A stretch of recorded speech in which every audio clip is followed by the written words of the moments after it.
Hello everyone, and welcome to Startup Magazine's annual Women in Tech event. Thank you for joining us. Obviously, we wish that this could be in person, but alas, the time is not yet. We have a jam-packed session ahead of today, so I will just get into things.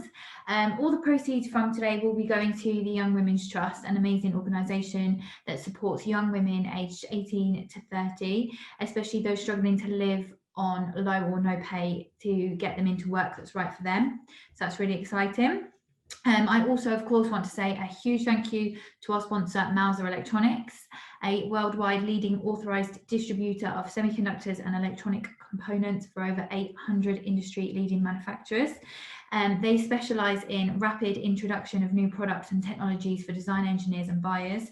Mouser's extensive product offering includes semiconductors, interconnects, passives, electromechanical components, and many more. And more information can be found on this online or in our post-event mailer, so check them out. Finally, before I kick things straight off, we have a very exciting announcement at the end of today's session, so please stay tuned and be ready. Sophie Barron, founder of the UK-based parent and parent and baby digital startup Mama Made is our keynote for today. But before we introduce Sophie to kick off our amazing lineup, I want to bring to your screens Gabi Macra, founder of Real People Do Yoga, who is going to set us up and relax us for an exciting webinar ahead. Gabi, the screen is all yours. Thank you very much. So good afternoon, everybody. We just kick off today with a little mindfulness session. I don't know how everybody else is doing, but I know that throughout my days, I go through good days, bad days, and sort of this push and pull between feeling quite comfortable and pleased and a bit of discomfort maybe. So just taking wherever we're coming from today and bringing ourselves into the space and just centering, maybe even setting an intention for how we want to hold ourselves today. So if you want to just sit up nice and comfortably, get a nice length through the spine, pushing down through the sit bones, and imagine you've got a little string at the top of your head pulling yourself up. Open the shoulders up a little bit. And then as and when you're ready, if it's comfortable for you today, just let your eyes draw closed for a moment. And if for any reason the eyes drawing closed doesn't feel terribly comfortable, then find a gazing point to just simply rest your eyes on, somewhere neutral.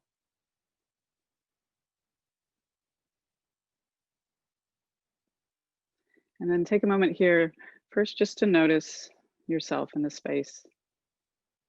Feel your feet on the ground.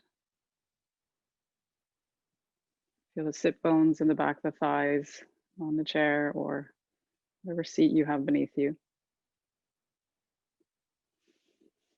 Feeling your hands resting on your thighs or wherever they may be resting.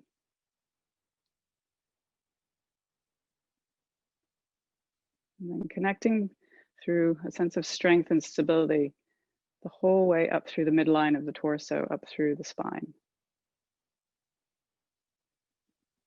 All the way from the tailbone, up through the lower back, the middle back, the upper back.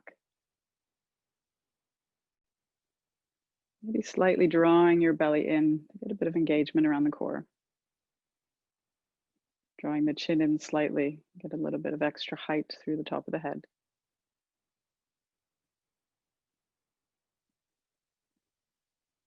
And feeling that strength and the length, the stability through the center of the spine. Allowing a little bit of ease and softness to set in, relaxing through the face. Let the skin, the soft tissue, the muscles around the forehead and the eyes relax a little bit. Softening through the cheeks, through the jaw. And all around the muscles and the skin of the neck and the shoulders.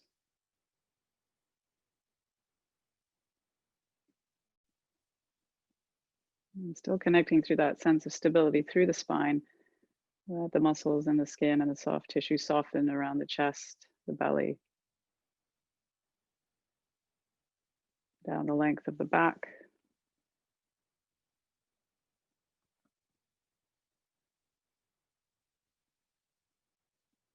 And just taking a moment here and bring your awareness and your attention right to the center, maybe literally to the center of the rib cage, where the heart might be, or maybe it's more of a felt sense of the center.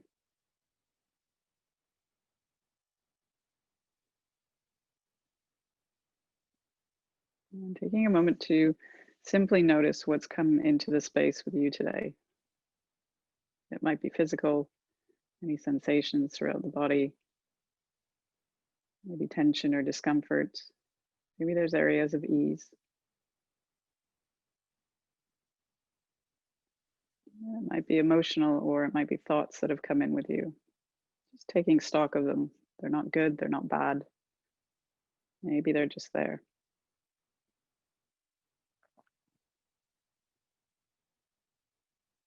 And let's take a little moment to release all of those and just bring ourselves right into the space that we're in just this moment.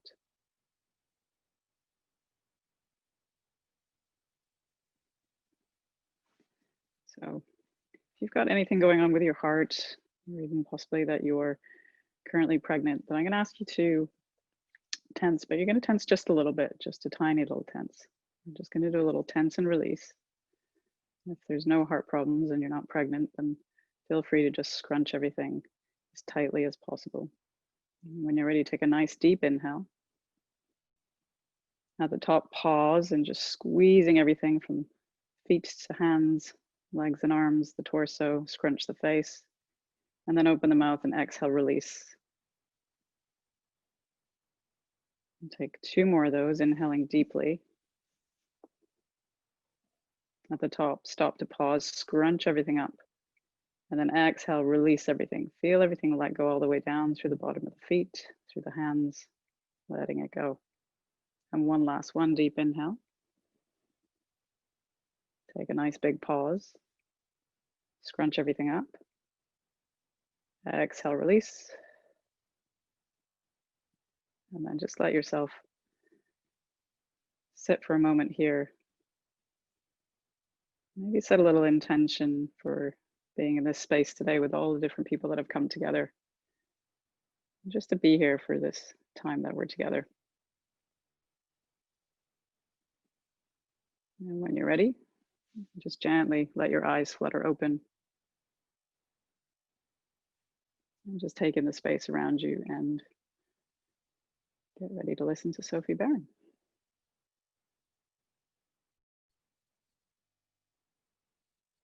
Amazing. Thank you so much, Gabi. I always look forward to that at the beginning of our sessions. It really sets the mood. Thank you. I feel great. Now, with any further ado, please let me welcome Sophie to your screens. Audience, if at any time during the sessions today, if you have any questions, please just pop them in the Q&A box and we will make sure that they get asked. So, Sophie, welcome. The screen is yours and I will leave you to it. Perfect. Thank you so much. And yeah, thank you so much for that guided meditation. I know probably like many of you guys, I've been struggling a bit with another impending sort of lockdown situation. So nice to have a moment to sort of recenter and relax. I'm really happy to be here today in celebration of Startup Magazine's Women in Tech issue. It's sort of a funny thing, I suppose, to be celebrating women in tech, because it just makes you wonder, why should we have to? I mean, of course, we know that there's a gap, right? 3% of female university students have said that a career in tech is their first choice, whereas 61% of males have said the same. So we know that there's a gap, and we know that any women in tech deserve to be celebrated. But what does the gap really imply? I think a lot about my daughter, Liba. She's 3. And so she knows she's a girl. She knows that she's different from the boys in her class. But she doesn't, gender as such isn't a construct that really exists for her. She's not been told really that there are certain girl attributes or boy attributes. It's something we're very conscious about as we raise her. And then I think, again, how I'm due very soon with a baby boy. And what does that mean to raise a boy in the 21st century? Because when you think about women in tech and the celebrations that we have of women in tech, really the ultimate goal, as far as I'm concerned at least, is that we shouldn't have to celebrate this anymore. You think about the huge leaps made in the last decades of women in law and women in medicine, and sort of happily, it no longer seems like such a special thing to see a woman doctor. And yet in tech, it really still is. So how have we been raising our children to get to this point? Especially when you think about these gender constructs not really coming into play until much later. I mean, we're told really that a man's brain, a boy's brain, is more rational, it's more solution-oriented, and these are traits that are typically associated with tech. After all, technology is solution-oriented, it's logic, it's numbers, and it's code. But girls, on the other hand, when you think about the traits that describe girls, it's compassion, it's empathy, it's passion, it's vulnerability, it's openness, it's intuition. And we've been taught that in business, as in technologies, these traits are actually sort of hindrances to success, because ostensibly they cloud those traits like reason, like solution orientation, that can cloud the traits that are conducive to good technology. So we're told that to be emotional isn't to be trusted, and it's weak. You're not supposed to take things personally because it clouds thinking, and vulnerability is basically the same as weakness. And none of these, we're told, are good traits to have in the world of technology or in business. So really, we're raising boys not to be girls. We're raising people who want to be in technology, not to be girls. And so of course, in a way, we'd be celebrating women in tech, because there's some element of power in the fact that we've managed to, quote unquote, suppress those very elements that would keep us from being good at tech. So I never really thought that I'd end up speaking, a keynote speaker on a Women in Tech event. I grew up in a family of sisters only, very much socialized to believe that there's a difference between boys' brains and girls' brains, and very much a difference between what boys would end up doing and girls. My background is very typically girlish. In the States, I studied what would be called liberal arts. When I got to Columbia University, I never once took a hard science or a hard math class. I took logic classes, but they were more like philosophically based. And I chose to major in languages because I had a knack for them, and I thought that that was a very sort of right thing for a girl to major in. Of course, I didn't realize at the time that language and logic and reason are actually very much intertwined. But I thought, anyway, I'll pursue a life of languages, of the written word. So I took many internships, which is one of the beauties of going to Columbia. I worked at Vogue, I worked at the New Yorker, and I thought I'd have this life in the written word.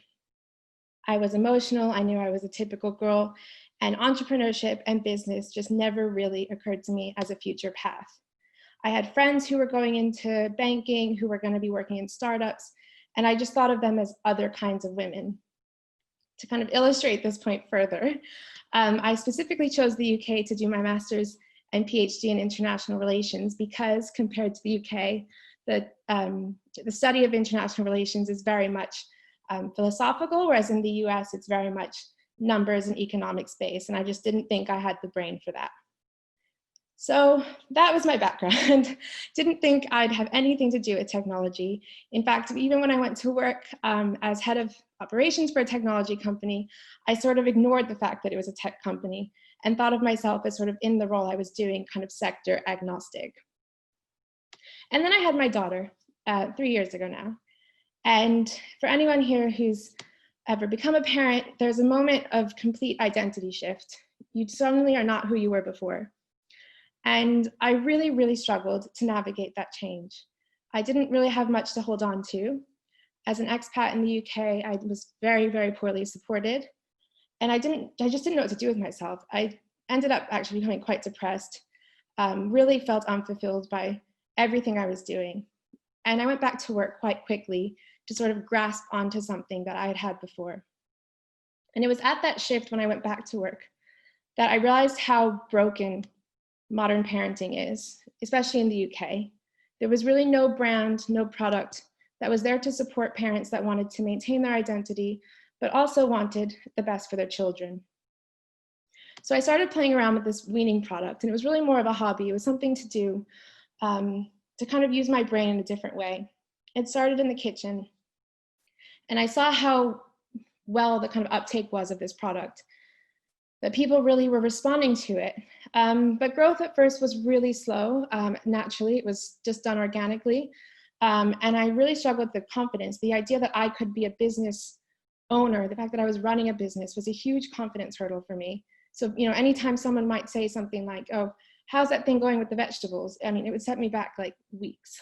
I just did not have the confidence. I was really looking for validation and mentorship, specifically from men in business, looking to other people who could help me. Because I knew I was onto something, but I really didn't know what, and I didn't know how to make of it. Because to me, I was just this girl in business, and you're not supposed to be a girl in business. And I was really, really lucky to get amazing mentorship. And I would learn to reframe that my girlish traits, these elements that are girlish, especially as I look back on the last, 2.5 years of Mama Made, how much they've really been an asset. For example, vulnerability. I mean, the fact that I'm open about everything. I'm a complete open book on Instagram. That's actually authenticity. And authenticity is, in fact, the engine of organic growth via community. I have a lot of compassion. That's a typically girlish trait. Or in fact, identifying with your customers is what creates stickiness. Understanding your customers gives them something to hold on to. And I'm definitely overly emotional. I care deeply when we get something wrong, but that actually has helped me in that we can improve. We're constantly looking to improve. It's never actually good enough. So learning to embrace these girlish traits and not write them off, to actually step into them as a power, has allowed me to step into my real authentic self. And that's actually made me braver in business. It's made me more confident in my abilities, and it's helped bring Mama Made to new heights. So it's not fair to just say, there's no girls in tech. By embracing this inner girl, I've actually allowed my male partner, who's my partner in life and in business, to embrace his own inner feminine energy, which, as it turns out, is what real masculinity is. He's become more supportive, more grounded, more emotionally available. He manages our employees a lot better. So what I've learned from all this is how much we actually need to bring men into this conversation. Because it's not just about women in tech overcoming inner girls to, be understood as reasonable or logical. It's also about helping men embrace their inner girls so that they can help us fight the gender gap, so that one day we don't really ever have to celebrate women in tech again. So thank you very much again for having me. Short and sweet, and I welcome any questions. Amazing. Thank you so much, Sophie. We haven't necessarily got any questions, so there's a couple of comments. Oh, we have got one question. So Stephanie Melodia from Bloom has said, it was such a big lesson here. Use these traits to our advantage, girly or not. Love this. And then she asked, what more can we do to get men involved in the conversation? Especially in my experience, I think being open about the differences in genders and how we've been socialized is so important, because there's a lot of talk, especially when you think about fundraising for businesses, for example, about how women run businesses are underfunded compared to men. And a lot of the rhetoric and a lot of the education is around how can we help women overcome that hurdle. And I think a huge part of it is actually how can we help men overcome that hurdle by helping them understand women. So I've sort of seen the whole evolution of this firsthand by being alongside my partner, who's a man, having him sort of understand that his way of interacting isn't always the best way either. So as I sort of alluded to, is helping him embrace that inner girl of being, maybe a bit more compassionate, a bit more emotional, tuned in, especially when you think about how, investor training, how that could help male investors maybe be more open-minded to women-founded businesses. I definitely think that the more going back to the idea of sort of vulnerability and openness and authenticity, I think it's never, especially in this day and age, you can't beat too open. I think there's a huge value in being open about our differences, and I mean, I really welcome anyone else's thoughts, because there's so many different ways to think about that, but it's a really good question. But for me, what I've seen really work is sharing these kind of differences in the ways we've been raised, and helping everyone kind of embrace their inner man and inner girl, I suppose. Definitely. And it sounds like you were saying, from you and your partner, you can learn from each other and you can kind of teach each other, because it's good to have like different opinions and different people on board, which is obviously like half the battle, isn't it, really? We have one more question from Holly, who said, I really experience what you talk about, where the traits like vulnerability, kindness and compassion are seen as weaknesses in my tech industry. I'd love to bring more of myself to work, but how do I take practical steps to change my workplace? I think finding people in your workplace is the first step, who even if they're not mentors, even if they're peers or someone above, I think starting that conversation is the first step. So if it's, depending on what kind of workplace you're in, if it's a more corporate environment or a smaller startup, is having that conversation around like support groups almost, and almost like councils, I suppose, like starting that conversation of saying like, this is who we are, or having, that's why I think having like women's groups can be really good, depending on the structure of a business.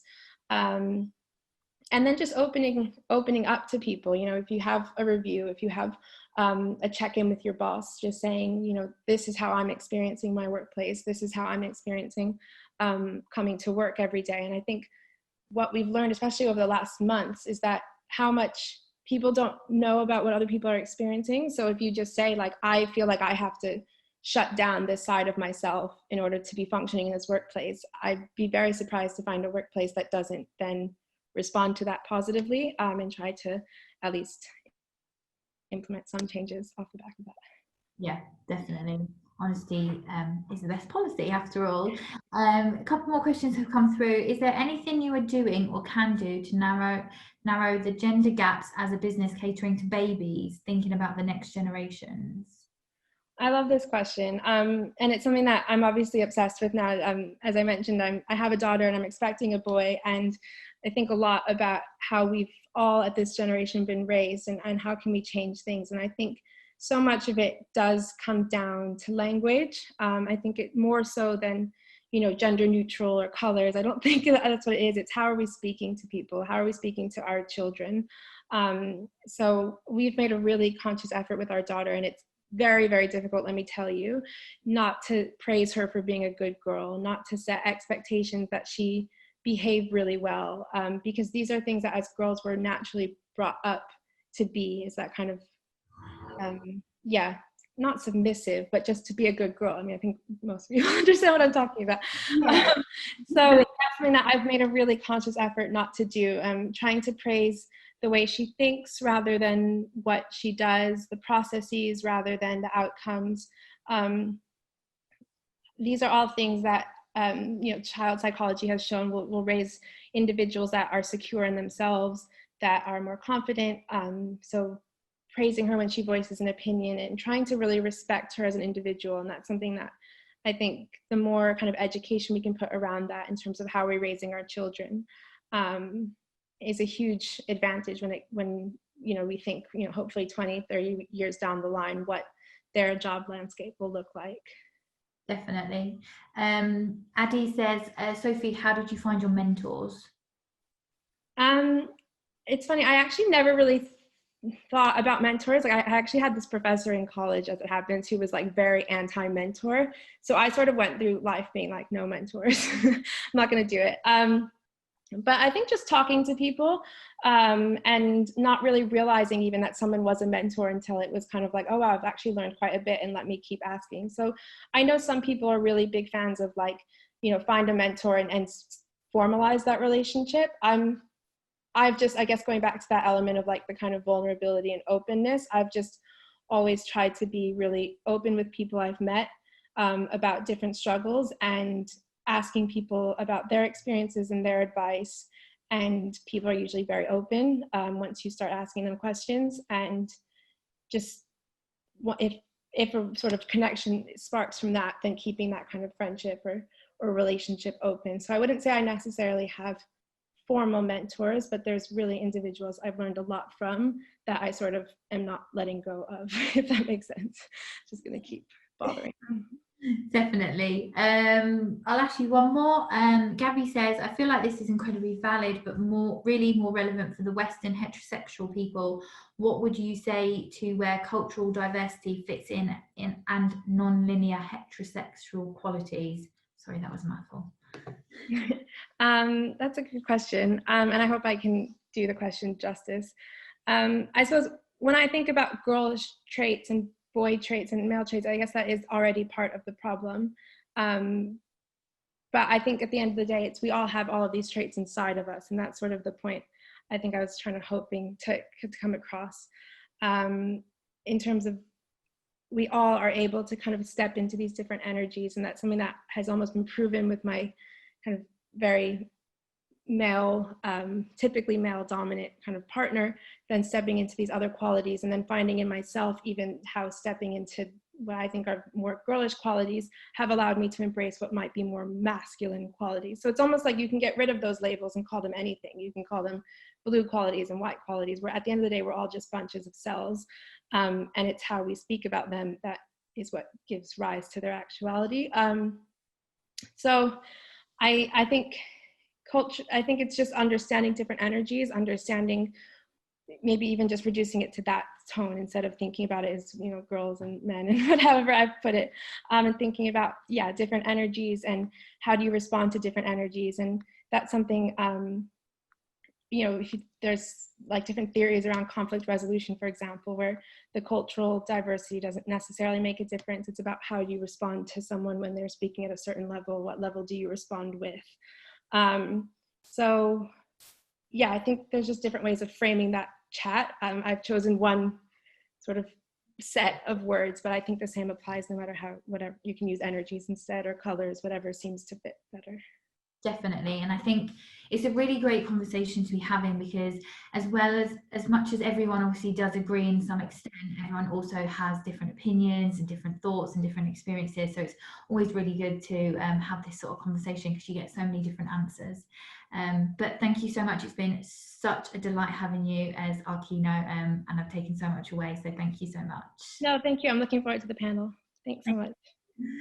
Before I invite our lovely panel to join us, I am just going to share my screen with you and show you a lovely video from the Young Women's Trust. Hopefully this works. Please bear with me. You know what technology is like, even though we love it.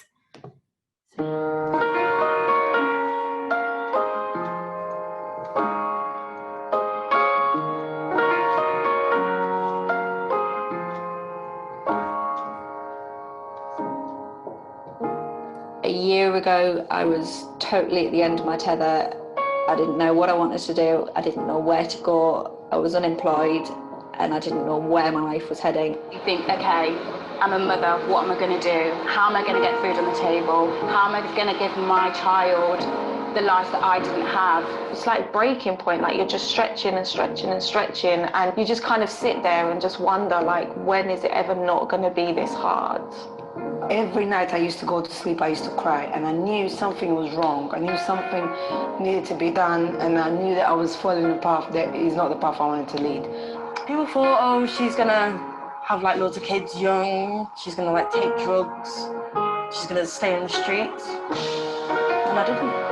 It got to a point where I had a little routine where I picked up an application form. Right, I can do this, I have the skills for this, let's show them how. You do have your down moments, but there are times that it's good days that you're like, yeah, I'm good. I'm not afraid to ask for help.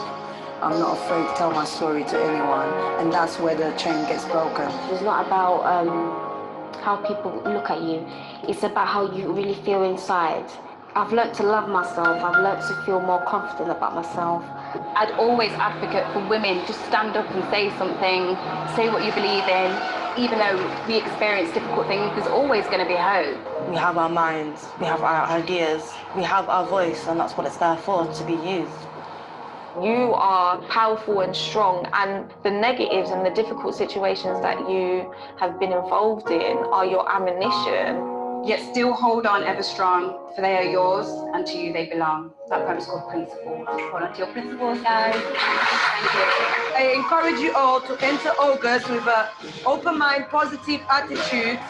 No matter comes your way, remember, you can take over. I really do love the Young Women's Trust because it just gave me the opportunity to think about what it was that I wanted out of my life. I wasn't just the character in somebody else's story. I was the writer of my own story. It's transformed the way that I view myself and view what I have to say. It's cliche, but it changed my life. I'm so grateful to the Young Women's Trust for helping me get to a position where I actually feel like I have a purpose. It just has turned my life around.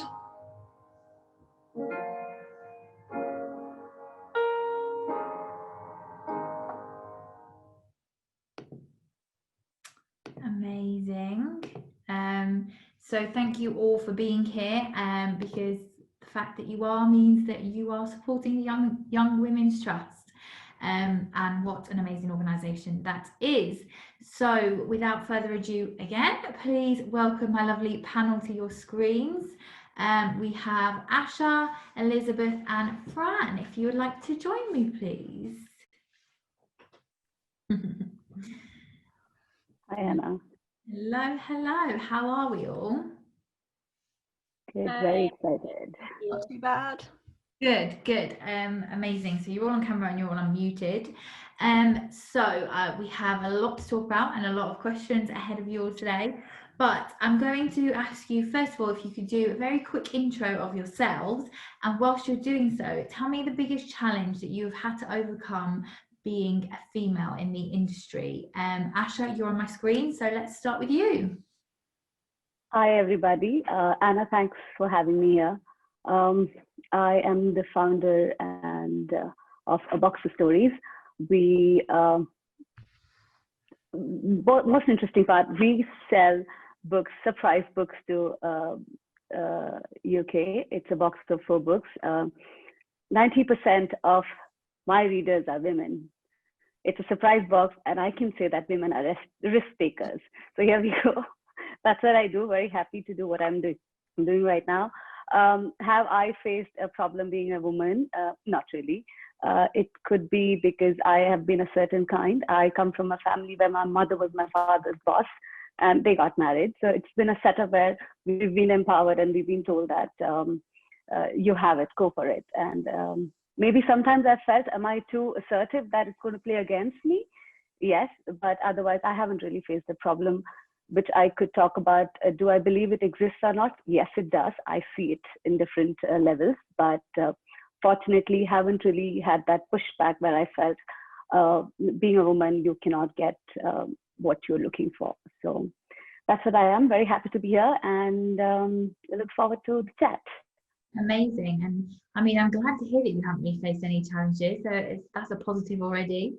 Fran, can we please bring you to our screens? Tell us a little bit about yourself, Tractable, and have you faced any challenges being a female? Cool. Hi, everyone. Yeah, my name is Fran. I'm a research lead at Tractable. So I started my life as a physicist. I studied physics for a very long time. It was super cool, but the problem was it was kind of relevant to about 12 people in the world. So I wanted to do something a bit more kind of impactful in society. So towards the end of my PhD, machine learning became very cool. I decided to teach myself machine learning off YouTube videos, and kind of I managed to like wrangle myself a internship at Tractable. In the space of 2 years, I've gone from like intern to researcher to research lead, which is cool, but also kind of terrifying.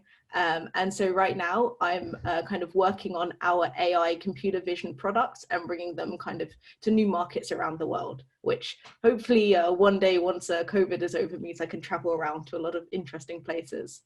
I kind of say, yeah, I think very similar to Aasha, I haven't really had that many like explicit kind of bad experiences. I think one thing I found really challenging is because kind of I was a physicist, now I'm a computer scientist, so most of the time I am the only woman like in my research group, like in meetings in the room. So I've heard so many things about kind of, you've got to be careful of kind of people thinking you're too emotional, thinking like you've got like all these like woman qualities essentially. So I've always found it very difficult kind of being the only woman, thinking like, oh, if someone disagrees with me, is this the thing that I have to be looking out for? Is this the bad thing that everybody has been telling me about? Kind of over the years, I've come to realize actually, no, it's fine. And you just got to kind of be confident. And if you're working with like the right set of people, and if you kind of openly discuss these sorts of things, then it seems to be all right, which is super nice. Amazing, and what an amazing story, Fran. I'm sure we'll get into it a bit more. And finally, Elizabeth, please welcome to our screens. Tell us a little bit about yourself and any challenges that you may have faced. Thank you, Anna. Thank you for having me. I'm Elizabeth Tweedale. I'm the CEO and founder of Cypher Coders. So we teach children from the age of 4 all the way to 14 how to code. I've also written 6 books teaching children how to code, and am really passionate about getting more women into coding. Interestingly, when I had a previous business teaching children how to code, and also I co-founded an artificial intelligence company in my previous life. But when I set up Cypher, I thought, should we create a company that's just teaching girls how to code? And this is one of the very things that, you know, Sophie was talking about, is how these traits of boys and girls actually need to come together. And so when creating Cypher, you know, it's co-ed, it's for both genders, but everything we do has this underpinned sort of messaging and things like that to encourage girls into coding, because we teach coding through creative themes like fashion and coding, or architecture and coding, or conservation is one of our very popular ones. But it's, I think, in that kind of creative way of putting that spin on it, that takes away all of those conversations about, okay, this is for boys. I don't want to go to a drones programming camp. Like, I don't even like drones, but actually girls really do like drones, you know? And so 52% of our kids are girls. So it's really something that I'm passionate about passing on to the next generation. So that's my background. And in terms of challenges, I think I've definitely seen challenges in terms of gender bias, particularly in my previous company that I co-founded, the artificial intelligence company. When going to raise investment, I was the CTO, so I was writing all the algorithms in the background, and my CEO, my co-founder, we would go to these investment meetings, and I would literally get laughed at because they thought I was just his like personal secretary there to like take notes, and they'd be like, oh, you're the CTO. And so eventually I had to start like wearing my glasses instead of, you know, like, you know, being my normal self. And actually I got more respect, which is pathetic. So it's, but you know, that was like almost 10 years ago. And so I think those things are hopefully kind of swinging to the other side. But I just wanted to bring up, I think the biggest challenge that I've had as a woman in tech is actually motherhood. And I'm a mother of 3, and I think that's something that we really need to address. Obviously, that's not all women, but I think it is one of those things that as people elevate into different roles within women in technology, that inevitably a lot of those women that could become senior leaders might have to take a bit of a gap, or else they have to decide to put off having children, or, you know, maybe they don't want to. But I think it's something that we need to address, is kind of how do we bring motherhood into being women in technology, which obviously Sophie was great at speaking about. Definitely. It's something that obviously is so natural and so obvious, yet it's still such a touchy subject, should we say. Yeah, definitely. Still needs a bit of work, but yeah, it's incredible to obviously hear yourself speak and hear Sophie speak about it so openly. When it comes to, you've all kind of touched on this in your intros, when it comes to kind of women-based initiatives, events, communities that are focused solely on like women in tech, how, as women in tech yourselves, do you feel more empowered or patronized, and do you still think they're necessary? Fran, I'll go to you first. Yeah, so I personally think they're great. Kind of throughout my career, I've pretty much been the only woman in the room at work most of the time. So it's really nice to have some forum where I can kind of meet other women. And a lot of it is very much like just having this sort of open forum to talk about like, oh, this and this is happening at work. Is this normal? And then other people are like, yeah, don't worry, that's normal. That happens all the time. So I think right now, obviously, like there is a future when kind of women and men perfectly equal, everything is like dandy. But I think up until we get to that point, it's really important to have these sort of support networks and have like women specific events just to kind of like facilitate those conversations that like women otherwise might not be having in the workplace. And do they, every time you've been to one or you've been involved, do you always leave feeling empowered and, you know, feeling positive takeaways? Yeah, I think generally they're really nice. I've never really felt patronized. I think a lot of the time these events are organized by people, I guess, just like today, who just want to like help women and help them feel better in their careers. So I'm all for it. I think it's great. Definitely, it's still great to hear. Aasha, how about you? I know we briefly had a little conversation about this earlier. How do you feel? Does it make you feel patronized or empowered? And how do people around you have told you that they feel? Fortunately, I go back to my conversation, right? I have never felt patronized. I have always felt empowered about things that happen around me, be it I spend maximum of my time working in India, well, patriarchy is very high, or be it London, which has only been 5 years for me. I have felt that the men who work with us create space for us. It's also about how much we want to achieve. I feel that we as women also need to fight for it, because there's a big history. Our society has been a way that women were meant for kitchen, or women were meant to grow the kids in the family. But I think things are changing. I mean, even if we see from, I can only say I've been working for 19 years now, and what I've seen in the last 19 years, a lot of things have changed. I mean, I started as in a media house, and when I started, maybe we were 20% were women and rest of it were men. You take cameramen and you take journalists going on feeds, were maximum men than that of women, purely because the channels were also hiring them for safety. That if they go out at night to report, it'll be safer to have men going out and reporting that women. But it's great to see that women are ready to take that risk and say, I don't care, I can do it. So I've come up with that kind of setup. It could only be because of the setup. At the same time, while I speak to others, I do feel people do they do feel patronized. I mean, they are told, I'm giving you the power, but I'm sorry, you can't be at top. I mean, they're made to feel so. But I think to my experience, I've had great men around me who've made me or people around me told us to take the lead, go ahead and do what you can do. And I don't know if it's because of the way we are as people, or is it the personality that we kind of project, but it's been interestingly good for me. But I have also spoken to people and I've tried to tell them, maybe you could do a certain, or, work on your character a certain way. And it doesn't really come across well, because unfortunately, a lady who's listening to me while I'm suggesting and recommending this might help in your favor, then it goes on to that circle conversation. But are men ready for this? Are they ready? Are they acceptable? Will they take us the way we want to protect ourselves? And might have had a time when I walk into a room, maybe I'm the only woman in the room, but I think it takes maybe 5 minutes for me to get their attention. But after getting that attention, after 5 minutes, it's an easy roll. I roll through it, but I'm sure men don't have to face it. They walk into a room, they talk, they get the attention the second they start speaking. I would love that to change. I would want, be it Elizabeth or you, who walk into the room and start speaking, you get the attention from the moment you start talking. How do we change it? Let's involve men more into it. Right now, we are having a conversation about women being in tech and the insecurities or the problems or the challenges we are facing.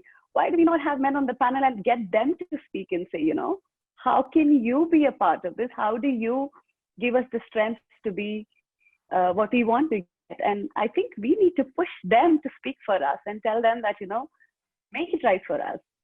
Definitely. And I think that's what I wanted the conversation to be about today. Although this is a woman in tech female founders event, a lot of the questions and the conversation is talking about men and bringing them into the conversation. How important is that?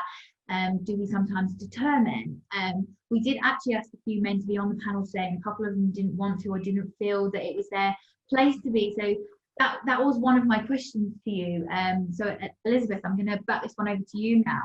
Have we kind of in a way pushed men away by having all these women only events, you know, men don't treat us right, we're women in tech, we you know, we deserve more? And have men's attitudes changed? I know you said obviously that they kind of disregarded you a little bit and you had to change the way you were. Do you think that now men do feel differently and things have changed? I think yes, I think things are changing. And I think the point that Aasha brought up about personalities is really important because, you know, it takes it back to how you interacted at school. Were you one of those girls that was shy? Maybe, maybe not. I mean, Aasha, you probably weren't. I certainly wasn't. But so I also feel very comfortable speaking to men and interacting with them. And I think that that's something that I also am quite aware of, having worked with a lot of UK schools, some being all girls schools, some being all boys schools, and then the co-ed schools. And it's really interesting because those girls at the girls schools or the boys at the boys schools, how do they learn how to interact with each other? You know, and then we need to create those kids into little adults that can then also interact in the room together so that they're socializing like real people, because at the bottom, you know, underneath it all, we're just people. We all have our own things going on, and we need to be able to it's almost like the work and home life are starting to blend together, probably more so even now post-COVID with, like, you know, working in our houses. But I think that has helped to transition things. And I think, as Aasha also brought up, that there are a lot of men out there supporting us women. For example, our PR representative, he saw me speaking on one of kind of a tech panel as well, and thought that it was something that he was passionate about, getting inspiration for other women and kind of bringing me into things. So we kind of connected that way. But having men like that are supporting you really helps make it okay to then be in those situations where you might have those awkward moments that you can tell, like, I am just like a wallflower over here. Hello, I actually have a brain. And you don't have to take the 5 minutes, like Aasha said, to be like, yes, this is the important things coming out of my mouth. So I think it is changing slowly but surely, but I think below it all, we just have to remember to bring our human tendencies out. And I think that that will also help men to realize and to support us more as women. Definitely, definitely. We did a few polls on social media before, on the lead up to this, and asked our readers, and most people did say that the women only initiatives and events, they were still needed, and most of them did feel empowered, but there is massively still a lack of diversity in tech.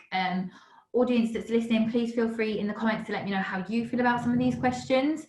But what I want to kind of ask you guys now is, first of all, you've touched on this, how important is it that we do involve men in the conversation? Have we kind of pushed them away slightly, and what can we do kind of together to make the tech industry more kind of gender balanced? Fran, shall I ask you this one? Yeah, I think I always wonder with these sort of initiatives whether kind of it has pushed men away, or men have just been kind of detached from this sort of thing for like a very long time. I think so personally, the way that I'm trying to kind of bring men into the conversation more at work, because otherwise I would just be talking to the wall most of the time, is I just try and like normalize these sorts of conversations, just talk about like being a woman in tech. If you see something interesting in the news, just kind of start talking to people about this. And then occasionally, like some of the guys are a bit freaked out and don't really know what to say, and they're worried that they're going to say something wrong. But just kind of like trying to foster that atmosphere that it's kind of like, it's okay to have opinions on this, it's okay to discuss this, even if you're a guy, is super important. And that's something that I'm trying really hard to do at the moment. Definitely. And Aasha, I know obviously you kind of brought this up, but I know you said you've got powerful and empowering men around you, but do you feel more in general that we have kind of pushed men out of the conversation a little bit, and sometimes they do feel a bit that they don't know what to say, or they're scared of saying the wrong thing to sometimes build us up and empower women in tech? I think there are a lot of points to this, and I can go on and on about it. But the simple fact that how women are portrayed by the entire society, if it comes to showing them as emotional, and however, still say they're the strongest of all. Come on, they're the one who's giving birth to the baby. End of the day, I mean, can you ever imagine going through that? I mean, despite being the fact that we are the strong one, we are the one who is supporting them. There's a reason it said that 2/6 of every man has a woman behind him. I mean, it is all being said, however, but the society works in a way that it's made to feel we are the weaker section. And I think because of that, I feel that maybe even if men want to express a certain way, they are also a little careful about how they put together things and how they put it in front of us. Maybe that kind of pushes them away, saying that if I even want to come across as a person who is supporting, how do I put it in front of them? Am I right? Am I saying the words the right way I have to be? I think that is, I think that's the fear in them as well. And maybe that kind of pushes them away in a way. Or maybe we as women, if we come back and say, dude, just come and speak. We don't care what you say, just show your support.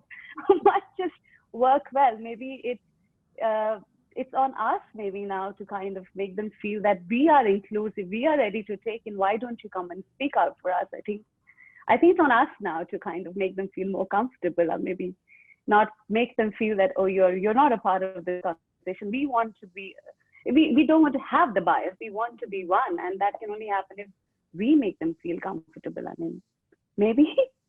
Yeah, I think it's a good mix of both, isn't it? Like we don't want to make men feel like we're pushing them out, but at the same time we want men to come forward and say, I'm here to support you, and to show us that they are on their side. Elizabeth, obviously you said you've experienced that as well with some of the men that you've worked with. Do you sometimes feel that men want to help but they can't? And what can we, not that it is necessarily just the women's job, but what can we do together to encourage everyone to help, and what can we do to encourage everyone to get involved? Well, that's a good question. I think it's easiest for me to take it back down to kids, because that's my whole life, educating sort of the next generation. And it's really interesting because, I mean, I know Sophie spoke a lot about this, which was great, about the different traits between boys and girls. And I can tell you, if you look at a group of 8-year-old boys and a group of 8-year-old girls on the playground, oftentimes they're doing completely different things. Yes, of course, there's some girls, you know, also playing football, and the boys playing, you know, the like make-believe games. It's not black and white for sure, but, you know, the qualities that are inherent in a lot of 8-year-old boys, such as that drive and that always moving and the competitive nature that isn't oftentimes found in the 8-year-old mind of a girl that's actually thinking about things. We need to be able to bring those things together so that we can celebrate our differences that can actually make us better as one together.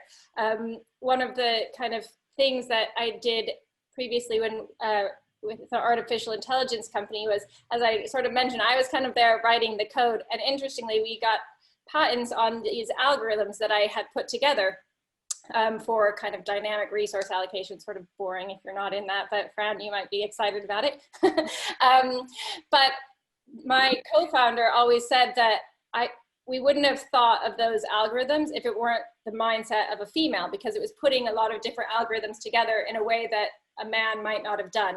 So it comes down to the same thing in business. If you have kind of the mindset of the male brain, always pushing, always, you know, kind of looking down this like tunnel vision of let's get the project done fast, quick, the best we can do. Whereas you have the female brain saying, well, how does that actually work? How does that fit together? How can we actually rethink that?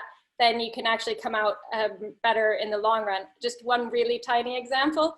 One of the first projects that I taught was basically this Space Invaders game for children. You know, they programmed it in Scratch. So they all made their own Space Invaders game. My first class was a class of like 6 boys that you know, would become as computer scientists, whether anyone helped them or not. You know, they would just do it. They got done in half an hour, and then they were competing against who had the highest score, whose spaceship was moving the quickest, etc. The next term, I taught a class of 20 girls, and by the end, probably only like 3/4 of them actually finished their code and had a working game. But the actual storyline behind it was amazing. They had different characters. Instead of like just the bullets coming down, they had like food coming down, or some of them were like raindrops, and the raindrops would turn into puddles. Like, they thought about, what is this game about? What should we program, like the things to do? How did the characters work? So it was just almost like that tunnel vision versus the like broad vision, which can apply to everything, like how we run households. But I think the thing is, we need to be able to celebrate the fact that we are different, and that's the only way we'll be able to work together. Definitely. I think I've already said it on this talk today, but like the fact that we have different people, different mindsets, different skills, different personalities, that's why people work so well together. Like, you're not going to want two of the same people all the time, because it's boring, doesn't it? I have one final question for you ladies, which is one of my favorite questions, but before I do, I just want to remind all the audience that we have got a little networking session afterwards, so if you want to join, the link is in the chat just before people might like dash off at 3. So my closing question to you panel is, how do you think it compares being a woman in tech in the year 2020 than it would be to being a woman in tech 20 years ago? I know none of you are old enough to be a woman in tech 20 years ago, but I just want, you know, your opinions on how things kind of have changed and have progressed. Elizabeth, you're on my screen, shall we start with you?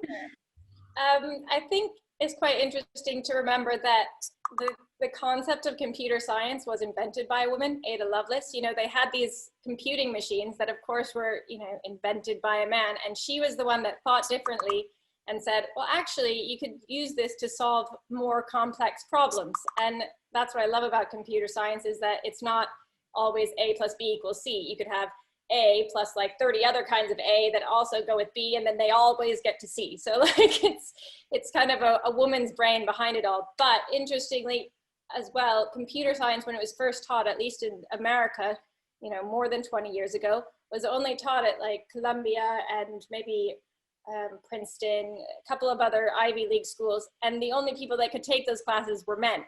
And so inevitably, as the subject developed, it was only ever developed for teaching men, and then we kind of added women in afterwards. So of course it was gonna be the same way that I think Sophie brought up medicine. So I think if you compare it to medicine, I'm hoping that in the next 20 years we'll get to the point that we were where we were probably 60 years ago, when my grandmother was a nurse and she had to choose between being a mother or a nurse. You know, that's ridiculous nowadays, but that's exactly how it was then. So we're sort of in that in between, but I'm hoping that's where it's going. In the right direction. Fran, can I ask you the same question? How do you think it compares? Yeah, I think, I was going to say it's quite difficult. I didn't really think about this much when I was 7. I think kind of like my personal experience of like, I've always been interested in science. I think kind of when I was a kid, I wanted to be a dog. My parents always said, why don't you want to be a vet? And I was like, I don't want to be the middleman here.